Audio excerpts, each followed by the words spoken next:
நீங்க என்ன வேணாலும் கேட்டு பாருங்க, நீங்கள் அவன் காதில் விழும்படியாக கேட்டு பாருங்கள், அவன் கண்டிப்பாக தருவான்.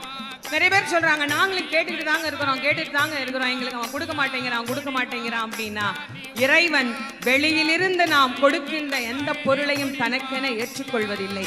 நானே தயாரித்து ஒன்று கொடுத்தால் இறைவன் அதை ஏற்றுக்கொள்வான். நிறைய பேர் நான் கூடையா பூ வாங்கிட்டு போறேன், நான் அப்படி அபிஷேகம் பண்றேன், இப்படி அபிஷேகம் பண்றேன், எல்லாம் வெளியிலிருந்து வந்தது தானே, நீங்களாம் என்ன கொடுத்தீங்க, நீங்களாம் அவனுக்கு என்ன கொடுத்தீங்க, அவன் கேட்பான்ல நீ என்ன கொடுத்த எனக்கு அப்படின்னு கேட்பீங்கல்ல. இல்ல இதெல்லாம் நான் தான் கொடுத்தேன்னு சொல்றதுக்கு என்ன சாட்சி? நான் காசு கொடுத்தா யார் வேணா கொடுப்பாங்க, தேங்காய் காசு கொடுத்தா வாங்கலாம், பழம் காசு கொடுத்தா வாங்கலாம், சக்கரை பொங்கல் காசு கொடுத்து செய்யலாம், இதெல்லாம் காசு கொடுத்து வர்ற பொருள். நானா உன்னை உருவாக்கி அவனுக்கு கொடுக்கணும், அது என்ன முடியும்? என்ன அவனுக்கு நானா கொடுக்க முடியும்? நானா அவனுக்கு தரக்கூடிய விஷயம் என்று ஒன்று இருந்தால் 2 சொட்டு கண்ணீர். அதை தவிர